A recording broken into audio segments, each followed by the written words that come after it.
going on, all you sexy zombie slaying subscribers of mine? YOTESLAYA here, bringing you part 3 of my AB Factory playthrough, where I am going to show you guys, and I'm in the process of showing you guys how to beat this custom map solo. It is pretty easy. Like I said in the last episode, I generally hang out here and let them spawn in front of me. This is puppies, and it's not too hard when you get to puppies either. Now, this episode is going to be a little bit shorter. Not really. I was going to do the commentary for the rest of the game and cut some spots out where I'm just training and stuff like that. Like, you know, like the boring stuff. But it was going to make the video like 19 minutes long. And I don't know about you guys.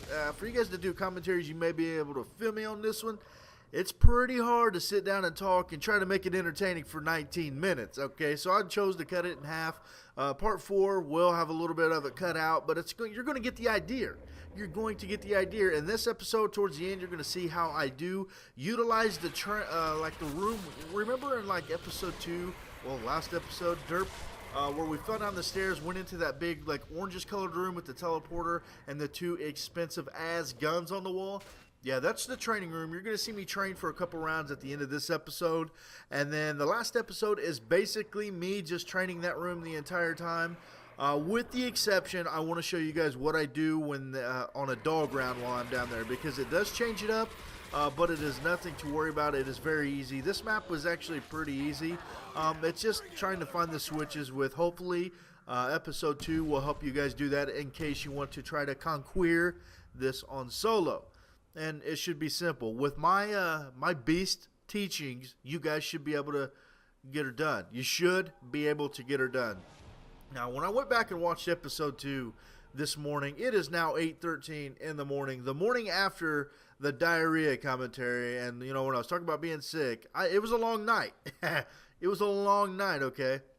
I've been up since 6:30. Just kind of, I've been watching Few Good Men or something, or Good... I don't remember. I think it's Few Good Men, or I don't remember what it is. It's with Cuba Gooding Jr. and Robert De Niro, where Cuba Gooding Jr. wants to be a Navy master diver and stuff like that. Like the first African American to get into the Navy program and try to go for this. And he's not really open with welcome arms, but I've seen this before, and he beastifies these dudes, and they become to love him like it should be. And I think it's a pretty inspiring movie. It's a badass movie. If you've never seen it, hang on. I'm going to run over here. I'm going to hit info, and I'll be right back. I'll tell you the name of it because you guys need to see this shit. So, I'm going to hurry. Hold on. Gun's getting hungry. Time to feed. Freak bags.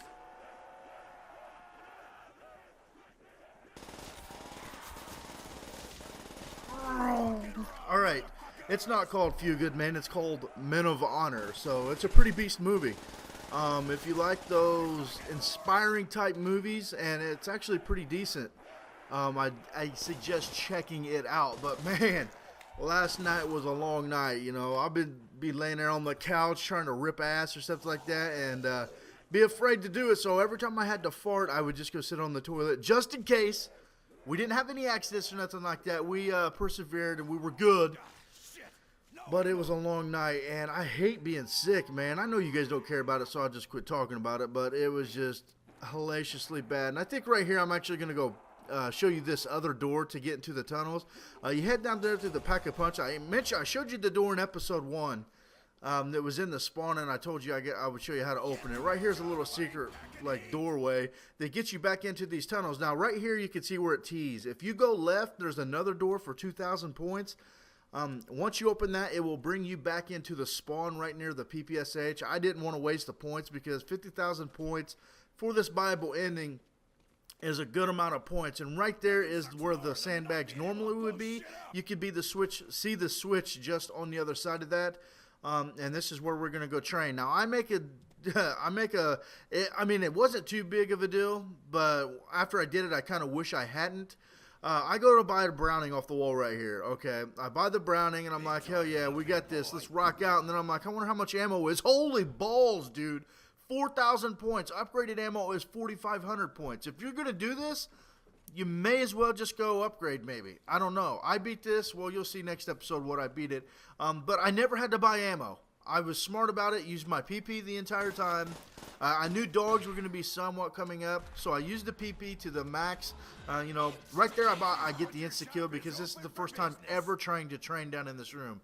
Even the first time I tried to play this, I did not come down here, so I don't know how they're going to be spawning. I don't know where they're going to be coming from. I was afraid there could be risers. You can see I'm kind of running around looking like, well, where the hell are they? I figured some would be dropping out of the hole above me. I figured some would be coming down that hallway, but I didn't realize they were all going to come down from this hallway, so this makes it a very easy training spot. Now, if this dude was to put risers in here, it would change it up quite dramatically. So, but luckily, it's pretty easy, and you guys should be able to do this. All I'm doing is a half moon train, where, you know, you can see what I'm doing here. It's not a circle train, but it's just bunching them all up. Now, when you're doing this, you do want to be careful from these dudes falling out of that hole above you. It takes them a few minutes to spawn, but you can see the one there fell. It takes a few minutes to start spawning up in there, but when they start spawning, I suggest making your arc a little bit wider than that hole. It would really blow to be right underneath that hole and a cock block fall out of there and, you know, right in front of you, get you stuck, and then they just gang rape you from behind. It would really blow. So I suggest, you know, give it a few minutes, keep it tight until about, you know, 30 seconds into the round, and then start cutting your, you know, your little moon shape around that hole, just so you don't get cock blocked. All right, it should be easy, and it is easy. You'll see. Once you get a good group, you can just dance around with them, do some line dancing, whatever. Shoot them in the face. It doesn't matter. But yeah. That's this room. This is the training room. This is about the only place you want to be. I mean, there is the MG42 back there on the wall for 10 grand, as well as the Browning for 8 grand. I don't know if the MG42, I'm assuming the ammo is probably $5,000. $5,000. So I don't know. Just be careful. Just use your ammo wisely.